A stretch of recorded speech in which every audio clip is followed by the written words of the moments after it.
Viernes otra vez, pasó una nueva semana, rapidísimo y lento porque pasaron muchas cosas como siempre en el Consejo Constitucional y aquí estamos de nuevo en Agenda Constitucional para comentar lo que nos dejaron estos últimos días en un momento además donde estamos a puertas de empezar de lleno la discusión de las enmiendas entre los consejeros. Empieza el mes de agosto en ese sentido y tenemos que debatir estas enmiendas en cada una de las comisiones. Han habido invitados, hay críticas, hay llamados al gobierno para la presidencia y vamos a estar hablando de todo esto con nuestros invitados de siempre. Soledad Bertelsten, académica de la Universidad de los Andes e investigadora de Polis. Patricio Zapata, académico de la Universidad Católica y director del Centro Democracia y Comunidad. Y Francisco Zúñiga, profesor de la Universidad de Chile y presidente de la Asociación Chilena de Derecho Constitucional. A los tres, muy buenos días. ¿Cómo están hoy día? Buenos días, Patricia. Buenos Bueno, días. espero que Bien. con mucho ánimo, porque tenemos harto que conversar, como siempre el tiempo apremia, así que quiero partir, considerando todo lo que ha pasado estos últimos días, preguntándoles a cada uno brevemente cuáles fueron a su juicio los puntos altos y bajos de esta última semana, Soledad. Bueno, habíamos algo anunciado la semana pasada, esta conformación de una mesa, no es de diálogo, creo que le pusieron otro nombre, ¿no? Pero esta elección de un delegado por cada bancada, que tenía conformada unas 5 personas, que pueden ir acompañadas por otras, ¿no? Para poder, da la impresión, ¿no? Negociar las enmiendas, pero también negociarlas de forma más armónica, o sea, que no esté tan separado por estas 4 comisiones temáticas que está conformada el Consejo, pero que ya desde el principio hay una cierta coordinación entre las enmiendas de unos capítulos con las de los otros capítulos que se ven en distintas comisiones, y se propusieron un cronograma, ¿ya? Entonces creo que eso es un punto alto, positivo, ya de ver que se están sentando a conversar, de que hay un cronograma, de que esto no se está dejando como a una improvisación, ¿ya? Y entonces eso me parece que es el punto alto positivo de la semana. Quizás el punto bajo, que va un poquito en contradicción en esta postura de abrir el diálogo, fue la presentación ante la Corte Suprema del recurso contra las enmiendas relativas a crear nuevos capítulos en el proyecto constitucional, y que fue después rechazada su admisibilidad y luego ahora se puso un recurso de reposición, ¿ya? Entonces, claro, ¿por qué digo que creo que afecta y que sería como el punto bajo, ¿no? Porque todo lo que es judicialización al final afecta al diálogo, ¿ya? Y da la impresión que incluso quienes lo presentan saben que tienen muy pocas posibilidades de ser exitosos en la Corte Suprema, y por lo tanto se estaría buscando más bien hacer un punto político, ¿ya? Y creo que, claro, justo utilizar la Corte Suprema, los tribunales para hacer puntos políticos ya está mal, digamos. No estamos utilizando bien las instituciones, así como cuando se acusa constitucionalmente también por hacer puntos políticos, que también está mal. Claro, empezar a usar la Corte Suprema para hacer puntos políticos me parece poco afortunado, y creo que puede afectar el diálogo, la voluntad de conversar que se necesita para trabajar las enmiendas. Altibajos que podríamos decir están en una especie de antípoda. Mesa de coordinación se logra y por otro lado vemos esto de la Corte Suprema. Francisco Zúñiga, los altibajos de su semana. A ver, yo diría, siendo positivo, 2 altos y 2 bajos. En los altos, esto que se destacaba, el acuerdo de la mesa más los delegados de los grupos o bancadas del Consejo en orden a establecer un cronograma de trabajo durante el mes de agosto. Es un cronograma breve en tiempo, bien exigente respecto de exposiciones y acuerdos, que va de alguna manera a despejar lo que viene. Probablemente durante el transcurso de este mes, próximos viernes, vamos a tener ocasión de comentar cómo viene esto en lo que dice relación con las enmiendas. El segundo punto alto que quiero subrayar es la intervención del expresidente Ricardo Lagos Escobar en el Consejo. Me parece que es una intervención del todo valiosa. Él subraya un par de puntos que hemos conversado en este mismo programa, en ediciones anteriores, el relativo a la necesidad que haya un acuerdo, pacto amplio en torno a la nueva Constitución, Y segundo, un llamamiento a la responsabilidad política y al ejercicio de los liderazgos. Esto frente a la avalancha populista que uno observa. Y eso lo quiero conectar, esta avalancha populista, con una campaña en redes sociales de republicanos, Te Quiero, que lo veo como un punto bajo, no porque naturalmente no se pueden usar las redes sociales para enviar mensajes. Es una campaña anterior a que se voten las enmiendas, pero que subrayan aspectos sustantivos de las enmiendas, como un hecho, adelantando la campaña electoral de cierre de este proceso, lo que me parece del todo peligroso porque eso puede presagiar el intento de imponer los contenidos de esas enmiendas y hacer fracasar este proceso. Porque, insisto, lo he dicho en programas anteriores, este proceso tiene éxito si hay acuerdo, más allá del resultado. Porque eso le da un horizonte de tiempo razonable al texto de la Constitución y de legitimidad a las instituciones. Eso. Punto bajo que se relaciona directamente con el alto, Francisco, por la preocupación que manifestaba el expresidente Ricardo Lagos del curso que está tomando la discusión adentro del Consejo. Vamos a hablar de esa situación, pero antes, Patricio Zapata, los altibajos de la semana. Yo encuentro, igual que Francisco, que la presentación del presidente Lagos ayer jueves, es un punto altísimo. Yo recomiendo a las personas que siguen nuestro programa que vayan a procesoconstitucional.cl. Es muy fácil, pinchen consejo, luego hagan clic sobre comisiones, hagan clic sobre comisión de sistema político. Y ayer mismo, yo en la noche vi la intervención del presidente, ya estaba subido el video. ¿Ah? Yo, debo decir, no pertenezco a un fan club del expresidente Lagos, no soy un calcetinero, como se decía antes, pero es de las cosas más notables que he visto en muchísimo tiempo, en la forma y en el fondo. Además, se siente, mirando el video, el ascendiente que tiene el presidente de la República, la forma en que es escuchado y recibido, por lo demás muy respetuosa. A sala llena, además. Claro, sala llena, pero qué respetuoso el trato que le dirigen personas que piensan distinto a él, paréntesis, qué contraste con la mezquindad y la torpeza de quienes no pensaron que era valioso considerar a los expresidentes en la convención del año pasado. ¿Ah? Qué contraste. Pero yo, de verdad, es una exposición, siempre se usa esa expresión, que es como un lugar común, maciza, pero es que esto es muy macizo. Yo lo vi anoche y la verdad es que he impresionado, muy contundente, llamando a la responsabilidad, invitando a mirar al futuro, a salir un poquito de la pelea chica, de la reyerta, de las descalificaciones,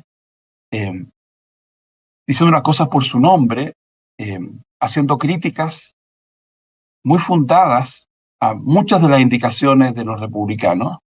Ese es el corazón de su preocupación. El año pasado él fue muy crítico, de manera que él tiene en ese sentido una autoridad moral. Él fue muy crítico de muchas de las cosas que propuso la convención y no se mordió la lengua. Y por ser tan crítico, también fue objeto de cuestionamiento. Así que él ahora, con la misma fuerza, con la misma consistencia, él critica las indicaciones identitarias o que no sirven para un gran acuerdo. Así que yo de verdad creo que marca un antes y un después. No creo estar exagerando. Es justamente la línea del liderazgo. Y el punto bajo, coincido con Soledad, yo, más allá del mérito jurídico de la tesis detrás de la presentación ante la Corte Suprema, no es un tema de blancos y negros. El escrito está bien redactado, hay un punto que se hace Pero a mí me parece que haber recurrido a la judicialización eh, no ayuda, y de cara a la opinión pública solo enreda. O sea, aquí lo que la gente está viendo es que la sala de la Corte Suprema rechazó por inadmisible por la falta de presentación de unos certificados. ¿Queremos que la gente pierda tiempo en esa conversación cuando necesitamos desesperadamente que se hable de Estado social, regionalización, pueblo originario? Así que para mí también es algo que no ayuda. Partamos por eso el último, Soledad, a propósito de que lo planteé al comienzo. Para algunos la tesis es derechamente que, como dice Patricio, esto enrede aún más el proceso, considerando quiénes presentaron este recurso a la Corte Suprema y claramente cómo se le agrega un pelo a la sopa a toda esta discusión de si se puede o no agregar un capítulo. Además, se declara inadmisible por un tema formal, pero se va a insistir. ¿Cuánto de punto político tiene para usted esta presentación? O sea, yo creo que tiene mucho punto político, o sea, todo es punto político, ¿ya? Porque es raro el argumento, uno puede decir, ya, hay matices grises, digamos, a ver si se podía o no se podía crear un nuevo capítulo, pero al final un capítulo es una frase, un titular antes de un artículo, eso es un capítulo en la norma, ¿no? Y yo creo que así como se está discutiendo si se puede crear un nuevo capítulo, bueno, tenemos que ponernos en el escenario. Si se hubieran rechazado, digamos, todos los artículos de un capítulo, ese capítulo habría quedado vacío, y por qué no se podían quitar capítulos en el Consejo, quedaría un capítulo vacío. O sea, yo creo que hay que interpretar la norma de procedimiento que ellos están interpretando de forma de darles un efecto útil. Y creo que hay una manera de darles un efecto útil, que es que el Consejo sí pueda modificar capítulos, ¿ya? Como que insisto, ¿no? Al final es crear títulos y subtítulos. Eso, si pueden crear subtítulos, los consejeros no veo por qué no pueden crear un nuevo título de un capítulo, ¿ya? De acuerdo, pueden haber grises y todo, pero por eso digo, como es algo tan discutible, o sea que creo que por vía interpretación se podría haber llegado a un acuerdo, yo creo que realmente lo que están haciendo es un punto político, de demostrarle a sus votantes que ellos no quieren un capítulo Fuerza Armada. Y lo están haciendo a través de este recurso. Pero creo que hay otras maneras de hacer puntos políticos que no implican judicializar. Y eso es lo que yo creo que tienen todo el derecho a hacer un punto político, pero no a través de la Corte Suprema, no a través de un recurso judicial que tiene otra función, ¿ya? Podemos estar en desacuerdo si tienen más asidero o menos asidero los argumentos, pero si hay pocas posibilidades de que prosperara, creo que el punto político convenía hacerlo de otra manera, ya rechazando en pleno, o sea, todos de forma unánime esa bancada, la enmienda respectiva, a través de medios de comunicación, pero hay otras formas de hacer puntos políticos que en vez de hacerlo a través de la judicialización. Francisco, ¿cómo lo ve? Además, pensando que ahora se va a insistir en este recurso, cambiando los temas que en el fondo hicieron que la Corte Suprema lo declarara inadmisible. ¿Qué podemos anticipar de lo que va a determinar la Corte Suprema? O sea, para usted, aquí, ¿hay un vicio de procedimiento, como dicen aquellos que presentaron este recurso? Yo soy muy respetuoso de las instituciones. Yo creo que, bueno, hay que dejar que las instituciones funcionen. La decisión de esta sala sorteada de la Corte Suprema era de alguna manera previsible, le voy a decir, Patricia, para ser franco. Yo creo que el problema de este requerimiento no es la forma en que se plantea, porque está, como decía Patricio, formalmente bien construido, más allá de la causa de la inadmisión. El problema es explicar el significado, ¿va?, de oponerse a la apertura de un capítulo nuevo en el texto de la Constitución. De cara a la opinión pública, yo creo que es difícil explicar por qué es significativo eso desde el punto de vista simbólico. Yo lo entiendo, ¿ah? Pero creo que de alguna manera te distrae de la discusión de temas sustantivos. Y de ese punto de vista creo, y voy a ser muy franco aquí, porque bueno, he dicho esta misma opinión con algunos consejeros que me han preguntado, creo que es un error. Creo que más bien la cuestión debe estar enfocada en la discusión de contenidos, porque hay una veintena de temas muy significativos que son lo que se denomina impropiamente líneas rojas, ¿ya? Es decir, cuestiones que son problemáticas a la luz del Acuerdo por Chile, de los límites o bordes de este proceso que deberían estar siendo discutidas. Y si se quiere discutir el tema del estatuto de las Fuerzas Armadas, de orden, seguridad pública y gendarmería, bueno, que se discutan en su mérito, en su contenido. No porque las Fuerzas Armadas tengan un capítulo especial dentro de la Constitución, van a dejar de ser dependientes de la autoridad política. La dependencia de la autoridad política, que es propio de un orden republicano y democrático, está determinada por el tipo de relación que los cuerpos armados y los cuerpos policiales y gendarmería tienen con el gobierno. Y la politicidad de esto es una cuestión del estatuto militar y del estatuto policial. Patricio. Espero no estar contradiciéndome, porque decíamos que no debíamos distraernos quizás en esto, pero quizás es bueno explicar porque puede haber alguien que quiera genuinamente entender un poco más. Esto de crear un capítulo que no venía, en abstracto, efectivamente, en mi opinión, es un defecto procesal. Por alguna razón, la Constitución estableció que lo primero que iba a hacer el comité experto era construir el esqueleto de capítulos. Eso no puede ser una cosa inocua. Es lo primero que debe hacer, fue lo primero que hizo. Es una de sus tareas expresamente consignadas. Efectivamente, uno puede imaginar hipótesis en que la creación de un capítulo nuevo en la mitad del partido significara afectar los derechos de un grupo de consejeros. Imagínense ustedes que se le hubiera ocurrido a alguien crear un capítulo sobre el Consejo de Seguridad Nacional o un capítulo sobre los derechos de no sé, un tema inédito, crear un Consejo de Estado como había bajo la Constitución de 1833, un capítulo nuevo. Eso tiene un impacto y genera un agravio, porque no le da la oportunidad a los demás de hacer enmiendas respecto de ese tema, porque no conocían el capítulo, porque se enteran del capítulo a las 11:59 de la noche del día en que vencía el plazo para presentar enmiendas. Entonces, uno puede imaginar cómo la creación de un capítulo nuevo no solamente es un vicio, no solamente es un vicio esencial, sino que es un vicio que causa un agravio porque te dificulta a ti como miembro del Consejo poder hacer enmiendas oportunamente. Y entonces te limitas a decir que no a lo que otros presentaron. Pero en este caso, los contenidos que se proponen sobre Fuerzas Armadas son contenidos que todos conocen, son contenidos que versan sobre propuestas de los expertos. Y los contenidos en sí mismos no generan, por lo tanto, mayor polémica. Entonces, yo creo que no está configurado el agravio en concreto. Ahora, repito, el escrito está bien hecho, el responsable de redactarlo es un abogado muy talentoso, tiene un punto, pero yo vuelvo al punto inicial. No creo que valía la pena estar dedicándole tiempo a esto. En una de esas, la sala acoge la reposición, incluso en una de esas le termina dando la razón a los consejeros, en una de esas. El derecho tiene esas sorpresas.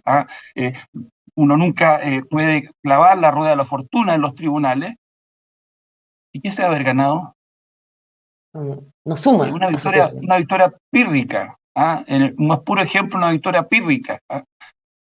Yo creo que este era un tema de negociación. Si es tan importante simbólicamente para republicanos que haya un capítulo que diga Fuerzas Armadas, pero nos ponemos de acuerdo en que ese capítulo tenga contenidos republicanos con mayúscula, republicanos de la historia republicana de Chile, y no republicanos con minúscula, si nos ponemos de acuerdo en contenidos republicanos con mayúscula, era algo que uno podía decir perfecto, para ustedes es muy importante. A cambio de eso, oye, derecho al trabajo decente, porque para mí y para mis electores eso tiene un enorme valor simbólico. Haberlo judicializado, a mi juicio, te priva de una parte de una negociación. Vamos a ver qué pasa. Yo espero que no sigamos con esto. Podría ser una especie de moneda de cambio, dice. Patricia, yo quiero introducir solo una breve opinión. Incluso más. si tú tuvieses una discrepancia respecto del rol de las Fuerzas Armadas y de orden, es que no la hay, porque las Fuerzas Armadas y de orden son instituciones permanentes del Estado. Están en la formación misma del Estado Nacional. Son parte de la administración del Estado. Y por tanto, que estén en un capítulo o no, ¿ah? Más allá de la cuestión simbólica asociada a que en la Constitución del 80 fueron situadas en un capítulo especial, es una cuestión que hoy por hoy carece de significación efectiva. Lo importante es el estatuto de las Fuerzas Armadas y las fuerzas de orden, de la función pública, de la politicidad de esto y de la dependencia de estas a la autoridad política. Eso es lo valioso y de ese punto de vista creo que no hay diferencias. Entonces, todo esto además, bueno, Patricio lo decía con acierto. Si fuese una victoria finalmente, sería una victoria a lo pirro. Bueno, todo esto además se dio en un momento donde los consejeros estaban teniendo conversaciones para instalar esta mesa de coordinación. En los primeros días de la semana, a propósito de este recurso, se vio un poco cuesta arriba, se enturbió ese diálogo, pero finalmente se lograron sentar en la mesa, van a intentar llegar a posibles consensos, o esa es la sensación que queda hacia afuera, destrabar nudos. La idea es también sincerar cuáles van a ser las líneas rojas de cada sector, y además el tema del cronograma. Soledad, ¿cuán relevante es esta mesa de coordinación y cuán efectiva podría ser si es que en el fondo todos ya sabemos cómo está conformado el consejo, Soledad? O sea, yo creo que es relevante porque, si bien sabemos cómo está conformado el consejo, ya, Republicanos ha dicho que está dispuesto a conversar, a dialogar, ya, da la impresión que no quiere una mera imposición, pero todavía no se ha transparentado bien, bueno, cuáles de estas 400 enmiendas son temas que son conversables, negociables y cuáles no. Entonces, esas cartas se tienen que mostrar. Entonces yo pienso que en el fondo esta mesa de negociación, coordinación, creo que es el nombre que le dieron, sea la instancia para precisamente eso, que coordinadamente las distintas bancadas, grupos, muestren cuáles son las cosas que sí son negociables y cuáles no, ¿ya? Y que quizás facilite la negociación y que no hayan tantas contradicciones que pueda haber una negociación en una comisión y que igual hoy la va a haber, ¿no? Pero que en el fondo esté coordinada la negociación, ¿no? Que en el fondo en una comisión haya mucho avance de negociación y en otra estamos entrampados, y porque además, un poco lo que decía Patricio, ¿no? Puede ser que la negociación de una comisión, de un tema de una comisión, me sirva como moneda de cambio en otra. Entonces, claro, es necesaria una coordinación en la negociación. No puede ser que la negociación esté segmentada en 4 comisiones y que no tengamos una coordinación entre las negociaciones, porque precisamente puede ser que un tema te sirva para negociar con un tema que está en otro capítulo, que es quizás más crucial para un sector. Entonces, creo que en ese sentido es útil tener una instancia centralizada, digamos, que ayuda a la coordinación de las negociaciones en las 4 mesas. Pero hay que mostrar las cartas. O sea, ya tiene que llegar el minuto en que se muestre las cartas y decir, bueno, qué cosas sí se van a hacer y cuáles no. Me gustó esto de las monedas de cambio. Hay otros temas, hay algunos temas, mejor dicho, que para usted sea más o menos, no sé si evidente, pero que podría haber allí alguna especie de posibilidad de que un sector renuncie a algo que por ahora se ve quizás medio irrenunciable, pero a cambio de otra cosa, Francisco. Ya. La política constitucional es eso, es construir acuerdos. Ahora, tal cual se diseñó este proceso constitucional, hubo una definición previa que fue establecer ciertos límites, una suerte de coto vedado del ejercicio del poder constituyente. Y claro, respecto de ese coto vedado, uno tiene que definir cuáles son los temas que están precisamente en la esfera de lo indecidible, y cuáles están dentro de la esfera de lo decidible. Yo me temo que la discusión está girando sobre precisamente esos temas que nosotros denominamos impropiamente líneas rojas. Porque de alguna manera, yo sé que aquí no tenemos acuerdo en esta mesa, de alguna manera eso expugna con el Acuerdo por Chile, con estas bases, bordes o límites. Y yo creo que esa es la discusión crucial. Es decir, que hagan un esfuerzo al interior del Consejo Constitucional en identificar cuáles son esos temas que deben quedar fuera. Y quienes tienen la mayoría de 2/3 para imponer un texto constitucional estén dispuestos a dejar esos temas fuera.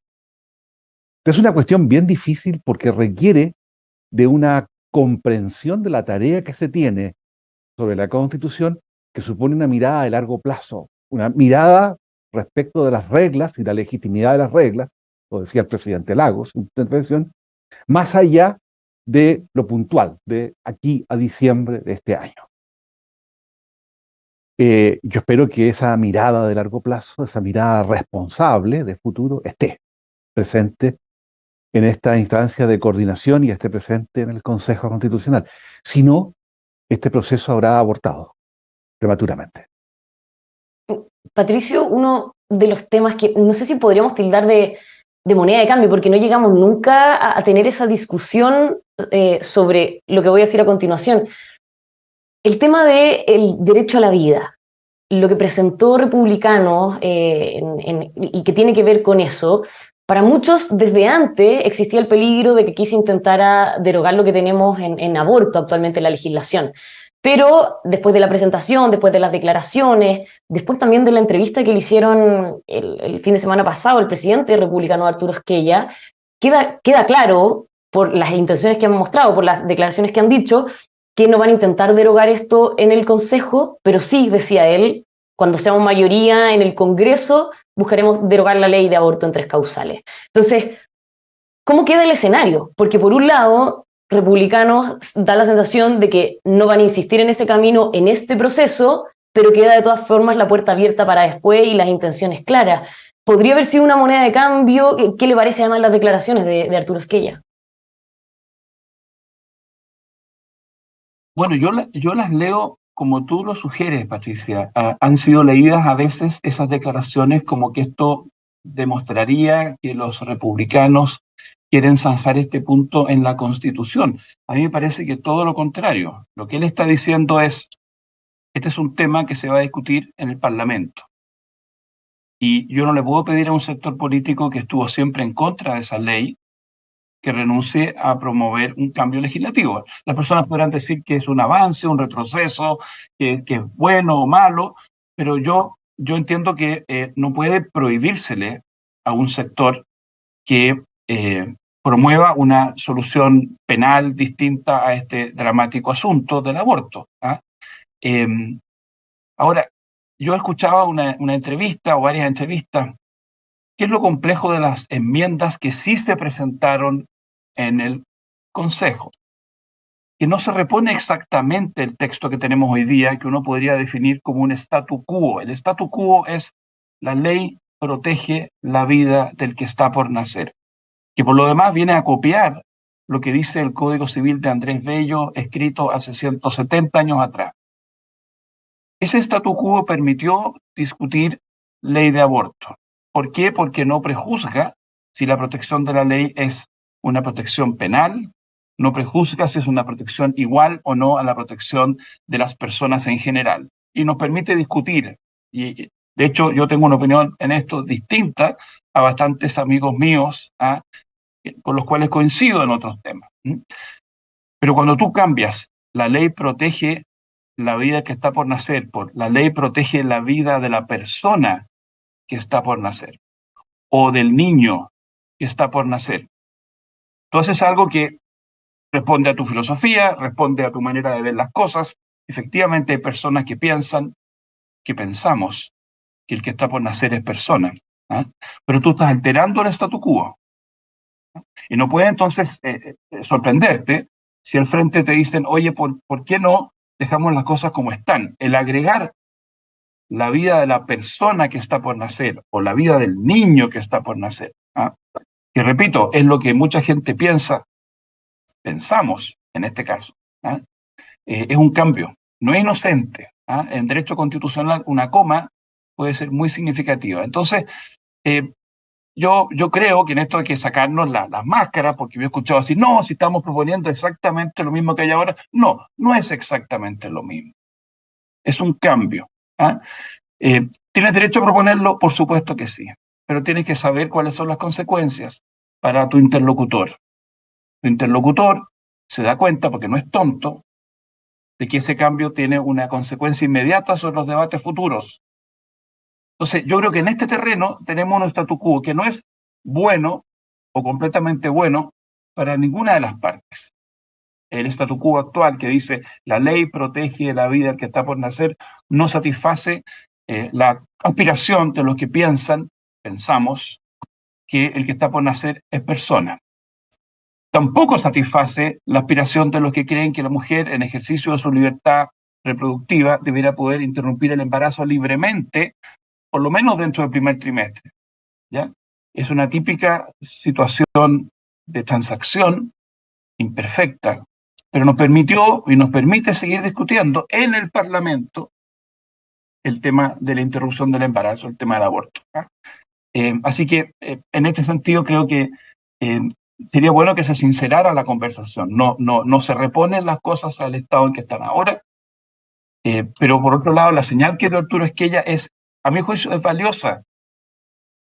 Y es una señal a sus electores, porque, ojo, aquí tenemos, ya hoy día hay un anuncio de que el Partido Social Cristiano, que es un aliado del Partido Republicano, ya adoptó el acuerdo de llamar a votar rechazo. Este partido tiene 2 diputados. Este fue el vehículo que usó el Partido Republicano en la última elección parlamentaria. Se presentaron todos sus candidatos como candidatos del Partido Social Cristiano, porque tenía la inscripción vigente. Este es un aliado del Partido Republicano. Ya anunció, vean el Mercurio de hoy, el C3, que van a votar rechazo. Entonces, el Partido Republicano tiene un problema con sus bases más encendidas. Lo que propuso Arturo Esquella, en mi opinión, es una solución inteligente. Muchachos, no vamos a renunciar a nuestra convicción, pero lo vamos a discutir en el Parlamento y para eso tenemos que sacar muchos votos en la próxima elección parlamentaria. No lo consagremos en la Constitución porque eso hace imposible un acuerdo constitucional. Ahora, igual sus palabras, Soledad, las palabras de Arturo Esquella, generaron distintas reacciones y podríamos decir que sobre todo desde la propia moneda. La ministra vocera de gobierno, el mismo presidente Gabriel Boric hablaron de lo que tenía que ver con aborto, derechos de reproducción, derechos de la mujer, comentaban que esto era un retroceso. Y claro, aquí un poco se perdía la discusión o el tema de fondo que era que no se iba a hacer esto en el Consejo, sí después, se metió todo al mismo saco, pero tuvimos a la moneda hablando directamente de lo que está pasando en la discusión del Consejo y hay varios consejeros de oposición que están pidiéndole presidencia al Ejecutivo. ¿Cómo lo ves? Yo creo que el gobierno tiene suficientes problemas y preocupaciones en este momento para estar preocupándose de lo que pasa en el Consejo, en esta etapa además que estamos tan todo por hacer, ¿ya? Entonces, concuerdo con que el gobierno quizás es mejor que se prescinda, digamos, ¿ya? Sobre todo porque no se mezcle tampoco la aprobación del gobierno con el proceso constituyente. Son 2 cosas distintas que la gente lamentablemente va a tender a confundir en el momento del plebiscito. Entonces, mientras más se separen, creo que hay más posibilidades de que el proceso constituyente pueda salir a flote y llegar a buen puerto, ¿no? Entonces, yo concuerdo con que es mejor que el gobierno prescinda. Ya se verá en el momento de que tengamos un texto definitivo antes del plebiscito, qué rol tendrá en la información, ¿ya? Pero mientras se está negociando, que bueno, que deje que el Consejo negocie, ¿ya? O sea, que no se inmiscuya. Al final es un órgano independiente. Es así como si el gobierno se pone a discutir sobre lo que está haciendo otro órgano del Estado, entonces no me parece que sea adecuado, ¿ya?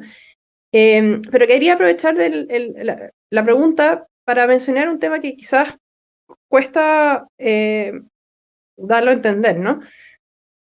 Para republicanos, ¿ya? ¿Por qué el tema del aborto es tan importante? ¿Ya? Porque en el fondo, si yo entiendo la dignidad humana, el concepto de dignidad humana, ¿ya?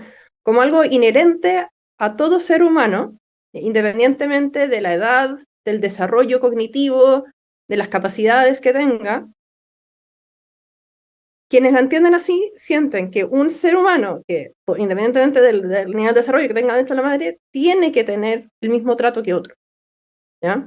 Entonces, claro, no es lo mismo o no está al mismo nivel que decir si el derecho a la salud hay un prestador privado o público. No sé si me explico, o sea, no es equivalente la discusión porque en el fondo es una cuestión mucho más de cómo entiendo la dignidad humana y principios de derechos humanos, que si creo un consejo arriba de la Contraloría. No sé, o sea, me explico, o sea, hay cosas que son mucho más negociables o discutibles, o monedas de cambio, si se quiere. Ya, yo no sé si van a considerar una moneda de cambio o no, pero en el fondo, en el discurso, tiene otra razón, ¿ya? Tiene otra razón. No es solo una convicción política más, es como un tema como de coherencia de cómo entiendo la dignidad humana. Yo entiendo que hay otras personas que entienden la dignidad humana de otra manera, más relacionada como con la autonomía de la persona, y en el fondo, bueno, cada vez que se tiene autonomía, o sea, eso lleva a que a mayor autonomía, mayor protección, ¿no? Pero quienes lo entienden como una dignidad inherente, independientemente de ninguna otra característica, como que por coherencia les lleva a decir, tengo que protegerlo, ¿ya? Entonces creo que eso nos anticipa que en el fondo se haya querido hacer un cambio. Yo concuerdo con Patricio, no fue un status quo tal cual, a pesar de que efectivamente eventualmente se podría negociar en el Congreso, como se podría negociar en el Congreso hoy con la Constitución actual también. O sea, eso va a depender al final de la mayoría, y eventualmente podría pasar por la nueva Corte Constitucional o el actual Corte Constitucional también. O sea, tampoco va a tener la última palabra quizás el Congreso. Francisco, ¿qué le parece este debate? Pero yo quiero recordar que con posterioridad al 4 de septiembre de 2022, el gobierno se empeñó en darle continuidad a este proceso. Y los presidentes de la Cámara de Diputados y del Senado llevaron a cabo este proceso con una dosis importante de liderazgo ambos, y con muchas dificultades se llegó a un acuerdo, el Acuerdo por Chile, que en definitiva es la partida de nacimiento de este tercer proceso constitucional. Y desde ese minuto el gobierno tomó distancia de este proceso, y creo que esa distancia es prudente que la mantenga. Porque, naturalmente, en la Comisión Experta, primero, y hoy en el Consejo Constitucional, los partidos políticos están representados, hay un sinceramiento en la representación, y bueno, el llamado a la responsabilidad de los partidos, de la clase política, es el llamado a la responsabilidad de los consejeros constitucionales y de los expertos. Por tanto, cuando uno habla de política constitucional, bueno, que la política constitucional se haga allí en el espacio en que institucionalmente debería verificarse, que es el Consejo Constitucional. Que ahí se discuta lo importante, y que ahí se discuta las posibilidades de darle continuidad a este proceso. Ahora, eso no es óbice para, siendo muy realista, ver que la continuidad del proceso es muy difícil hoy. Porque más allá de las declaraciones, las buenas maneras que caracterizan la relación en el interior del Consejo Constitucional, no se observa hasta ahora una disposición a aceptar que el anteproyecto de la comisión experta es un punto de partida, un punto de acuerdo sobre lo básico, y que los espacios a las mejoras se dan en el marco del anteproyecto surgido de la comisión experta, y que no existen opciones reales del punto de vista de la aceptación de ese texto de hacerle cambios mayores. Y las enmiendas que hemos discutido, esa veintena de enmiendas que a mi juicio transgreden el Acuerdo por Chile, hacen difícil, si no imposible, sostener el proceso. El status quo sería ese texto de los expertos en este caso.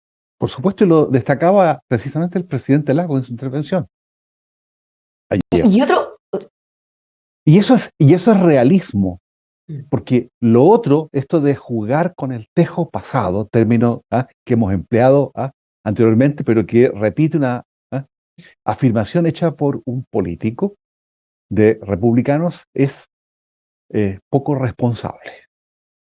Es hablarle al electorado y no hablarle al país. Y es no entender que la Constitución debe ser vista como un arreglo institucional para Chile y para las próximas décadas. Sobre esto, yo creo que uno tiene que insistir hasta el cansancio. Porque al final de cuentas, la Constitución de 1980 es una constitución impuesta.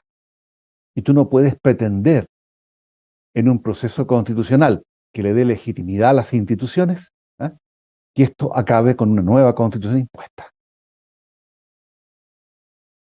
Yo creo que aquí, por tanto, el llamado es a agotar los espacios de la política constitucional. Ojalá esto se verifique y llegue a buen puerto. Bueno, otro de los que destacó el texto de los expertos esta semana y que hizo una dura crítica a las enmiendas que se presentaron, en este caso sobre todo al trabajo de Contraloría, fue el mismo Contralor, Jorge Bermúdez.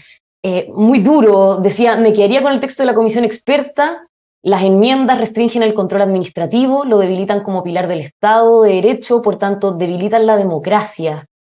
¿Qué le parecieron estas palabras del Contralor, Patricio? ¿Y cómo se pueden entrelazar de alguna forma con las advertencias que hacía el mismo expresidente Ricardo Lagos?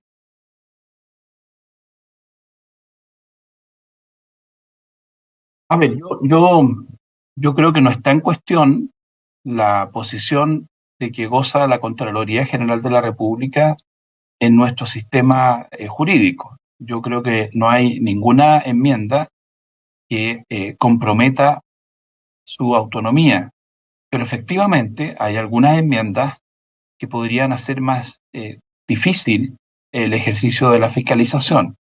Yo en ese sentido entiendo como un aporte la opinión del Contralor, es importante que la haya ido, que haya sido escuchado, pero yo por lo menos no siento que en ese terreno, y aquí me interesaría mucho escuchar a Soledad y Francisco, estemos ante propuestas que afecten la capacidad de la Contraloría de fiscalizar.